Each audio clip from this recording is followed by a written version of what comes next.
नमस्कार मित्रांनो, महाराष्ट्र शिक्षक पात्रता भरती TET 24 नोव्हेंबर 2025 रोजी झालेला पेपर 1चे गणिताचे सविस्तर विश्लेषण आज आपण येथे पाहणार आहोत.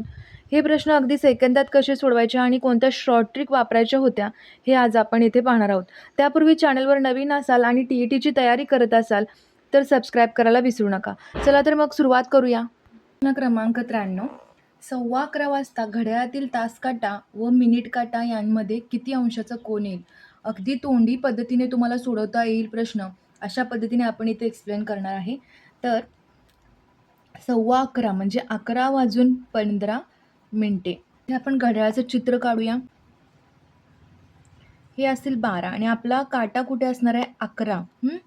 11:15 म्हणजे 11वर, तास काटा ॲक्च्युली 11वर नसणार आहे. तर मिनिट काटा जोपर्यंत ज्यावेळी एक्झॅक्टली 11 वाजले असतील त्यावेळी काय असणार आहे? तास काटा 11वर असणार आहे, मिनिट काटा 12वर असणार आहे. पण इथं वाजले किती आहेत? 11:15 वाजलेले आहेत. म्हणजेच 11:15 ज्यावेळी वाजतात त्यावेळी मिनिट काटा 3वर येईपर्यंत इथला तास काटा जो असतो तो अर्धा अंशाने तो पुढे गेलेला असतो, बरोबर? हा अर्धा अंश. त्यामुळे आता तास काटाचं किती कोन कसा काढतोय बघा आपण. 11 ते 3चे किती टप्पे आहेत? 11 ते 12, 11 ते 12, 12 ते 1, 1 ते असे 4 टप्पे आहेत. आणि एका तासामध्ये किती? 30 डिग्रीचा कोन तयार होत असतो. आता हा 30 डिग्रीचा कोन कसा तयार होतोय तुम्ही म्हणताय? आता इथे बघा आपण 12 ते 3 90 डिग्रीचा होतोय, बरोबर? म्हणजे 12 ते 1 कितीचा होणार असणार आहे? हा 30, हा 30 आणि हा 30 म्हणजे 30 डिग्रीचा होत असणार आहे. म्हणजे एका तासात 12 ते 1 पर्यंत जाण्यासाठी 30 डिग्रीचा कोन तयार होतोय. असे 4 टप्पे म्हणजे 4 गुणिले 30 करूया, 30 डिग्री. ओके. आता इथे काय करायचं आहे आपल्याला? हे किती येणार आहे? 120. यामधून जोपर्यंत आताच मी सांगितलं तुम्हाला मिनिट काटा 3 वर येईपर्यंत तो अर्ध्या अंशाने तास काटा पुढे गेलेला असणार आहे. म्हणजेच इथं आपण काय करतोय? 15 मिनिटे पुढे जाताना तो अर्धा अंशाने पुढे जाणार आहे. म्हणजेच काय लिहितोय आपण बघा इथे, अर्धा अंश कसा लिहितोय इथं? 30 डिग्री, जो की तासाचे 30 भाग होतात आणि डिवाइड काय करणार आहे त्याला? 60 करणार आहे. म्हणजे अर्धा अंश होईल, 1/2 होईल. हा 1/2 म्हणजेच अर्धा अंश. म्हणजेच 120 वजा 15चा अर्धा किती होणार आहे? 7.5. आता 120 वजा 7.5 हा टोटल 11मध्ये आणि 3मध्ये हा अंशाचा तयार होणार आहे कोन. उत्तर आपलं येईल 112.5 डिग्री. अगदी सोप्या पद्धतीने सांगितलेलं आहे. पर्याय क्रमांक 3 उत्तर असेल आपलं. चला वळूया पुढच्या प्रश्नाला. 94. 3 ही पहिली त्रिकोणी संख्या असेल तर क्रमागत 5व्या क्रमांकावर येणाऱ्या त्रिकोणी संख्येचा वर्ग किती? आता इथे 3 ही त्रिकोणी संख्या आहे, बरोबर? 3चा पाया शोधूया पहिला. 3चा पाया कसा काढतोय आपण? 3चा पाया काढताना काय करतोय? 3 गुणिले 2 किती होणार आहे? 6. 6च्या आधी पूर्ण वर्ग संख्या कोणती आहे? 4. ओके. 6च्या आधी पूर्ण वर्ग संख्या 4 आहे. त्याचं रूट किती येणार आहे? 2. म्हणजेच हा झाला 3चा पाया. आता आपल्याला त्रिकोणी संख्या काढायची आहे. त्यापूर्वी नवीन पाया काढून घ्यावा लागेल आपल्याला. नवीन पाया काय असेल? इथे नवीन पाया का काढतोय आपण? कारण क्रमगत 5व्या क्रमांकावर येणाऱ्या त्रिकोणी संख्येचा वर्ग किती? म्हणजे आता 2 नवीन पाया काय असेल? 2 अधिक 5 म्हणजे 7 हा नवीन पाया असेल. आणि आपण त्रिकोणी संख्येचा काढण्याचा फॉर्म्युला काय आहे? त्रिकोणी संख्या आपण कसं काढतोय? Okay. n into n+1 divide 2. n इथं किती आहे? 7. 7 गुणिले 8 भागिले 2. 28 आपली त्रिकोणी संख्या येईल आणि त्याचा वर्ग विचारला आहे आपल्याला. त्यामुळे वर्ग असेल 784. पर्याय क्रमांक 2 आपलं उत्तर असेल. प्रश्न क्रमांक 95. 8207 हे सर्व अंक वापरून तयार होणाऱ्या मोठ्यात मोठ्या 5 अंकी व लहानात लहान 5 अंकी संख्येतील फरक किती? आता 5 अंकी संख्या काढण्यासाठी आपल्याला एकतर इथं 5 अंक दिले पाहिजे होते. इथे दिलेले आहेत 4 अंक. आता सर्वात मोठ्यात मोठी संख्या कोणती 5 अंकी तयार होणार आहे? तर मोठ्यात मोठी संख्या तयार होईल 8. 8 आपण 2 वेळा घेतोय. त्यानंतर काय येईल? 7, त्यानंतर 2 आणि त्यानंतर 0. ही सगळ्यात मोठी संख्या तयार असणार आहे. मोठी संख्या होणार आहे. त्यानंतर लहानात लहान संख्या कोणती असणार आहे? 2, 0, 0, 7, 8 ही सगळ्यात लहान संख्या असणार आहे. यामधील फरक त्यांनी विचारलाय, वजाबाकी करूया. 68,642 आपलं उत्तर येईल. पर्याय क्रमांक 2 आपलं उत्तर असेल. प्रश्न क्रमांक 96. नमिताने गृहउद्योगासाठी दर 7.1/2 दराने बँकेकडून किंवा 7.5% दराने बँकेकडून 1,50,000 रुपयांचे कर्ज 8 वर्षासाठी घेतले. तर त्या मुदतीनंतर कर्जफेडीसाठी एकूण किती रक्कम बँकेला परत करावी? आता ती मुदत संपल्यानंतर तिने घेतलेले पैसे किती आहेत? 1,50,000 प्लस व्याज हे तिला परत करावं लागणार आहे. बरोबर? आता व्याज इथे आपण काढायचं म्हणजेच काय, इथं सरळ व्याज काढतोय आपण. सरळ व्याज PNR डिवाइड 100. P आहे इथं 1,50,000, N आहे 8 वर्ष आणि रेट आहे 7.5. म्हणजे 7 दुनी 14 अधिक 15, 15 भागिले 2 लिहू शकतोय आपण इथं, भागिले 100. हे 2 शून्य निघून जातील. 2 चोक 8, 1500 गुणुले 60. उत्तर काय येणार आहे आपलं? 15 90. 90,000 व्याज होईल. म्हणजेच ती रक्कम तिला कोणती परत करावी लागणार आहे? 1,50,000 अधिक हे 90,000, 2,40,000 तिला त्या बँकेला परत द्यावे लागतील. पर्याय क्रमांक 1 आपलं उत्तर असेल. क्रमांक 97. एका परीक्षेत आराध्याला मराठीत 30 पैकी 24 गुण, गणितात 50 पैकी 38 गुण, विज्ञानात 75 पैकी 63 गुण व हिंदीत 90 पैकी 63 गुण मिळाले, तर तिला कोणत्या विषयात शेकडा अधिक गुण मिळाले? प्रत्येक विषयाचं आपण काढून घेतो इथं. आता मराठीमध्ये तिला 24 गुण मिळाले आहेत 30 पैकी. गुणिले 100 करूया, कारण शेकडा काढायचे आहेत. त्यामुळे आपलं उत्तर काय येईल? 340 भागिले 3, 80% मराठीमध्ये मिळालेले आहेत. त्यानंतर गणितामध्ये तिला किती मिळालेले आहेत? 38 गुण 50 पैकी गुणिले शेकडा काढतोय म्हणून 100ने डिवाइड, म्हणजे गणितात मिळालेले आहेत. त्यानंतर विज्ञानामध्ये तिला 75 पैकी 63,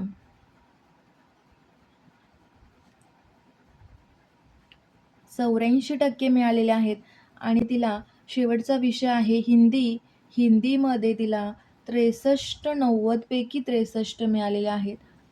70% तिला शेकडा मिळालेले आहेत हिंदीमध्ये. तर तिला कोणत्या विषयात शेकडा अधिक गुण मिळाले? उत्तर असेल आपलं विज्ञानामध्ये तिला 84 अधिक गुण मिळालेले आहेत. त्यामुळे पर्याय क्रमांक 4 आपलं उत्तर असेल.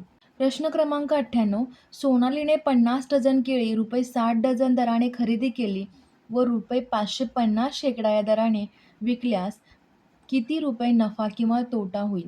आता सेम अशा प्रकारचा जो प्रश्न आहे, फक्त वर्ड चेंज होतात या प्रश्नामध्ये. तर पोलीस भरतीमध्ये, यावर्षीच्या पोलीस भरतीच्या एक्झाममध्ये 2026च्या एक्झाममध्ये असे प्रश्न विचारले गेलेले आहेत. तेच TET 2024ला झालेले आहेत. म्हणजे स्पर्धा परीक्षा कोणतीही असू दे, मॅथ्स कुठेही चेंज होत नाही. इथे बघा आता काय करतोय आपण. सोनालीने 50 डझन केळी रुपये 60 डझन दराने खरेदी केली. आता 50 डझन म्हणजे किती पहिला बघूया. 50 डझन म्हणजे 50 गुणुले 1 डझन म्हणजे 12 केळी. 50 गुणुले 12 केळी किती होणार आहेत? 600 केळी. ओके. आणि इथं काय सांगितलंय? किती रुपयाने खरेदी केले त्याने? 50 रुपये 60 डझन दराने. म्हणजेच आता हे किती रुपये लागतील त्यांना? खरेदी किंमत किती असणार आहे? खरेदी किंमत लिहूया. ही खरेदी किंमत बरोबर 50 गुणुले 60, 3000. ही खरेदी किंमत झाली 600 केळींची. बरोबर. आता इथे पुढे काय सांगितलंय बघा. व रुपये 550 शेकडा या दराने विकल्यास, म्हणजे शेकडा म्हणजे 100 केळी 550 रुपये विकली, तर 550 रुपयाला विकली, तर 600 केळी किती रुपयाला विकणार आहेत ते बघा. 600 केळी म्हणजेच इथली व्हॅल्यू आपल्याला काढायची आहे. 550 गुणुले 600, तिरकस गुणाकार करतो इथं आपण, भागिले 100. इथे राहतील 6, 3,300 रुपयांना विकले आणि खरेदी कितीला केली आहे? 3,000 ही झाली आपली विक्री किंमत. म्हणजे इथे नफा झालेला आहे, बरोबर? आणि तो किती रुपयाचा झालेला आहे? 300 रुपयाचा. 3,300 वजा 3,000 बरोबर 300. 300 रुपये नफा. 99 दोन समांतर रेषांना एका छेदिकेने छेदल्यास संगत कोणांच्या किती जोड्या मिळतील? तर या दोन समांतर रेषा आहेत आणि ही छेदिका आहे. ओके, यल यम आणि ही आहे छेदिका यन. छेदल्यास संगत कोणांच्या किती जोड्या तयार होणार आहेत? 1 2 3 4 5 6 7 आणि 8. म्हणजे आता इथे किती तयार होतात बघूया. हे दोन संगत कोण असतात? कोन 1 आणि कोन 5. त्यानंतर कोन 4 जोड्या तयार होणार आहेत. कोन 3 आणि बरोबर कोन 7. त्यानंतर कोन 2 आणि कोन 6 आणि कोन 4 आणि कोन 8 अशा 4 संगत कोणांच्या जोड्या तयार होणार आहेत. पर्याय क्रमांक 3 आपलं उत्तर असेल. 91 पासून ते 120 पर्यंतचे क्वेश्चन मॅथचे आहेत. प्रश्न क्रमांक 91 आणि 92 हे ग्राफवरचे क्वेश्चन आहेत आणि अगदी सोपे आहेत, त्यामुळे आपण इथे घेतलेले नाही आहेत. प्रश्न क्रमांक 100 बघूया काय आहे. ओ केंद्र असलेल्या वर्तुळातील 16 सेमी लांबीची जीवा PQ ही वर्तुळ केंद्रापासून 6 सेमी अंतरावर असल्यास त्या वर्तुळाची त्रिज्या किती? अगदी सोपा प्रश्न आहे हा. वर्तुळ घेतलेला आहे इथं आपण असा. त्याचा केंद्र कोणता आहे? ओ. वर्तुळातील 16 सेमी लांबीची जीवा, 16 सेमी लांबीची जीवा आहे. यापूर्वी जो आपण 2024चा पेपर पाहिलेला आहे मध्ये हा क्वेश्चन अशा सेम प्रकारचा क्वेश्चन आपण पाहिलेला आहे. आता इथे काय सांगितलेलं आहे? ओ केंद्र असलेल्या वर्तुळातील 16 सेमी लांबीची ही जीवा आहे. जीवा LT घेऊया. नाही, त्याने PQ दिलेली आहे. शिवा PQ दिलेली आहे. ही वर्तुळ केंद्रापासून 6 सेमी हे काय अंतर आहे? 6 सेमी अंतरावर असल्यास त्या वर्तुळाची त्रिज्या किती? आपल्याला हे अंतर फाइंड करायचं आहे. ओके, आता PQ 16 आहे. PQ 16 आहे. आता O मधून जेव्हा आपण लंब टाकतो या जीवेवर, त्यामुळे त्या जीवेचे 2 भागात विभाजन होते. म्हणजे 16 भागिले 2 8 होईल. ही अर्धी बाजू काय होणार आहे? 8 होणार आहे. आता आपल्याला काय करायचं आहे? तर पायथागोरस प्रमेय वापरायचा आहे. कर्ण वर्ग बरोबर 6चा वर्ग अधिक 8चा वर्ग. 6चा वर्ग 36, 8चा वर्ग 64, 100 म्हणजे आपलं उत्तर असेल. इथं आला कर्णचा वर्ग, दोन्ही साईडचं वर्ग घेऊया, वर्गमूळ घेऊया. 10 सेमी आपलं उत्तर येईल. पर्याय क्रमांक 3 आपलं उत्तर असेल 10 सेमी. 101 सिम्प्लिफिकेशनचा क्वेश्चन आहे हा. इथे बघा आपण काय करतोय. हा प्रश्न आहे असा पुन्हा लिहून घेऊया. आता हे 800 वजा 175 किती होतील? 25 होतील. गुणुले 0.58 अधिक 0.06 किती होणार आहे? 0.64 होतील. इंटू 1024 हा कशाचं याचं वर्गमूळ घ्यायचं इथं आपण. 32चा वर्ग काय आहे? 1024 आहे. तो कसा काढायचा हे देखील आपण शिकलेलो आहे भरपूर व्हिडिओमध्ये. तर 24 याचे 2 भागात विभाजन करतोय आपण आणि इथं 4 आहे. म्हणजे एकतर हा 2चा एकक स्थानी 2 असणाऱ्या संख्येचा वर्ग असणार आहे किंवा 8 64 म्हणजे एकक स्थानी 8 असणाऱ्या संख्येचा तो वर्ग असणार आहे. इथं एकतर 2 येईल किंवा 8 येईल एकक स्थानाला. आता इथे जो इथला जो अंक आहे तो कसा काढतोय आपण? 10 म्हणजे 10च्या आधी पूर्ण वर्ग संख्या कोणती आहे? 9. 9 ही 10च्या आधी पूर्ण वर्ग संख्या आहे. त्याचं रूट घेतोय आपण म्हणजे किती? 3. आणि 3 नंतर कोणता अंक येतोय? 3 नंतर येतोय 4 म्हणजे 12. आता हा 12 जो आहे तो 10 पेक्षा मोठा आहे. 10 पेक्षा मोठा आहे म्हणून इथे काय येणार? 2 येणार. ओके, जर हा 10 पेक्षा लहान असता तर इथं 8 आला असता आणि हा जो अंक 3 आहे तो इथे येणार. म्हणजे 32चा हा काय आहे? वर्ग आहे. हेच आपण इथे लिहिलेलं आहे. आता 100चं वर्गमूळ काय येणार आहे? 10 आणि 256चं 16. 20 पर्यंत ॲटलिस्ट 20 पर्यंत तुम्हाला वर्ग हे पाठ असले पाहिजेत. आता हे 25 येईल. 625चं वर्गमूळ 25 0.64चं 0.8 येईल गुणुले 32 भागिले 10 गुणुले 16. 5 5 25, 5 2 10, 16 दोन्ही 32, हे 2 2 कॅन्सल होतील. 5 गुणिले 0.4 0.8 4 आपलं उत्तर असेल. पर्याय क्रमांक 1 आपलं उत्तर असणार आहे. क्रमांक 102 5 ताटे व 10 वाट्यांची किंमत ₹1000 आहे. 2 ताटे व 8 वाट्यांची किंमत ₹560 आहे. तर एका ताटाच्या किमतीत किती वाट्या मिळतील? समीकरण लिहूया याच्यावरून. 5 ताटे म्हणजे 5T लिहूया प्लस 10 वाट्या म्हणजे 10W लिहूया बरोबर ₹1000. 2 ताटे 2T plus 8W is equal to 560. हे इक्वेशन 1 असेल, इक्वेशन 2 असेल. आता यामधील कोणतीच क्वांटिटी ही समान नाही, प्रत्येक टर्म वेगळी आहे. म्हणून या इक्वेशनला 2 मल्टिप्लाय करूया आणि या इक्वेशनला 5 मल्टिप्लाय करूया. आता इथे कसं लिहितोय आपण 10T अधिक 20W बरोबर 2000 आणि इथे किती होणार 10T अधिक 40W 8×45 बरोबर. ओके, आता याची वजाबाकी करूया. वजाबाकी करताना काय होतं, चिन्हे बदलतात. इथं प्लस आहे इथं मायनस होईल, इथं प्लस आहे इथं मायनस होईल, प्लस आहे मायनस होईल. +10 -10 कॅन्सल होईल. +20 -40 -20W आणि +2000 -2800 800 -800 म्हणजे Wची व्हॅल्यू काय येईल? मायनस मायनस दोन्ही साईडचं कॅन्सल होऊन जाईल. 40 म्हणजे वाटीची किंमत काय आली? ₹40 ही वाटीची किंमत आली. आता ताटाची किंमत कशी येईल? कोणत्याही एका इक्वेशनमध्ये Wची व्हॅल्यू पुट करूया. Wची व्हॅल्यू किती आहे? 40 5T plus is equal to 1000 1000 minus 400 600 5T T बरोबर 600 डिवाइड 5 120 ताटाची किंमत येईल. म्हणजे एका ताटाच्या किमतीत किती वाट्या येणार आहेत? 4 त्रिकम 12 म्हणजे 3 वाट्या येणार आहेत. पर्याय क्रमांक 4 आपलं उत्तर असेल. 120 भागिले 40 केले इथं आपण 4 त्रिकम 12 3 वाट्या येतील एका ताटाच्या किमतीत.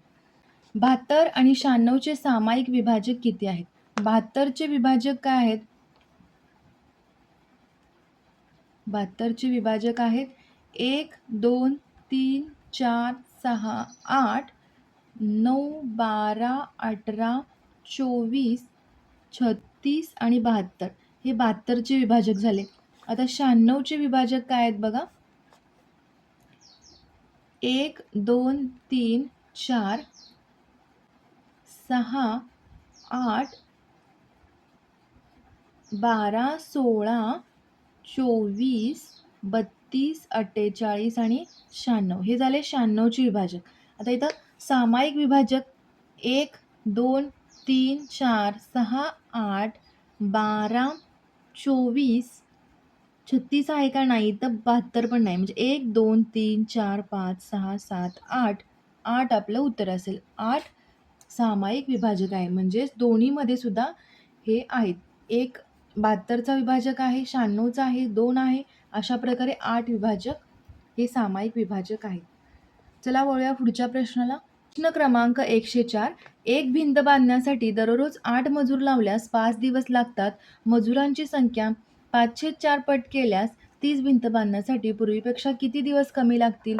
आता एक भिंत बांधण्यासाठी दररोज 8 मजूर लावल्यास म्हणजे M1 घेऊया आपण 8 मजूर 5 दिवस लागतात. D1 दिलेला आहे 5. मजुराची संख्या 5/4 पट केल्यास म्हणजे 8 गुणिले M2 काय असेल बघा. 8 गुणिले 5/4 म्हणजे 10 येईल. M2 आला 10 तर D2 आपल्याला D2 काढायचा नाही इथं. सुरुवातीला D2 काढायचा आहे आणि पूर्वीपेक्षा किती कमी दिवस लागतात हे आपल्याला इथे फाइंड करायचं आहे. आता फॉर्म्युला आहे M1 D1 M2 D2. M1 आहे 8 D1 आहे 5 M2 आहे 10 D2 काढायचा आहे. म्हणजे D2 बरोबर 8 गुणिले 5 भागिले 10 4 आपलं उत्तर येईल. 4 दिवस. मग पूर्वीपेक्षा किती दिवस कमी लागणार आहेत? पूर्वी लागत होते 5 आता लागत आहेत 4 म्हणजे 1 दिवस कमी लागणार आहे. पर्याय क्रमांक 1 आपलं उत्तर असेल. क्रमांक 105. एका संख्येची 3 पट आणि 6 यांची बेरीज 15च्या चौपटी इतकी आहे तर त्या संख्येची निमपट किती? आता एका संख्येची 3 पट म्हणजे x घेऊया ती संख्या त्याची 3 पट म्हणजे 3x आणि 6 यांची बेरीज म्हणजे +6 केलेला आहे. बेरीज 15च्या चौपटी इतकी आहे म्हणजे 15 गुणुले 4. याचं उत्तर किती? 60. 3x + 6 3x बरोबर 60 वजा 6 54. एक्सची व्हॅल्यू काय येईल? 54/3. एक्सची व्हॅल्यू आली 18 म्हणजे ती संख्या कोणती असणार आहे? 18. तर त्या संख्येची निमपट किती? निमपट असणार आहे 9. पर्याय क्रमांक 3 आपलं उत्तर असेल. निमपट येईल 18/2. 9 आपलं उत्तर असेल. 6. 5.25 किलोमीटर लांबीच्या रस्त्याला डांबरीकरण करायचे आहे. त्यापैकी 9.5 हेक्टोमीटर लांबीच्या रस्त्याचे डांबरीकरण पूर्ण झाले असून किती मीटर लांबीच्या रस्त्याचे डांबरीकरण बाकी आहे? 5 किलोमीटर म्हणजे किती होईल? 5 किलोमीटर म्हणजे 5,000 मीटर आणि इथं किती सांगितलं आहे? 5.25 किलोमीटर सांगितलं आहे. 5.25 किलोमीटर म्हणजेच काय होईल? 5,250 मीटर. आता इथे काय सांगितलं आहे? 9.5 हेक्टोमीटर. आता 1 हेक्टोमीटर म्हणजेच 100 मीटर असणार आहे. म्हणजे तिथं काय सांगितलं आहे? 9.5 हेक्टोमीटर म्हणजे मीटरमध्ये किती होईल ते? 9.5 गुणुले 100 950 मीटर. तर 950 मीटर लांबीच्या रस्त्याचे डांबरीकरण पूर्ण झालेले आहे. तर अजून किती मीटर लांबीच्या रस्त्याचे डांबरीकरण बाकी आहे? म्हणजे 5,250 वजा 950 आपलं उत्तर येईल 4,300 मीटर लांबीच्या रस्त्याचे डांबरीकरण अजून बाकी आहे. पर्याय क्रमांक 3 आपलं उत्तर असेल. तर मित्रांनो, आज आपण TET पेपर 1 मधील गणिताचे सर्व प्रश्न अतिशय सोप्या पद्धतीने शॉर्ट ट्रिक्ससह पाहिले. आय होप की तुम्हाला सर्व पद्धती समजल्या असतील. जर तुम्हाला हा व्हिडिओ आवडला असेल, गणित सोडवलेले ट्रिक्स आवडलेल्या असतील तर व्हिडिओला लाईक करा आणि इतर शिक्षक मित्रमैत्रिणींसोबत शेअर करायला विसरू नका. भेटूया याच पेपरचा भाग 2 मध्ये. थँक्यू.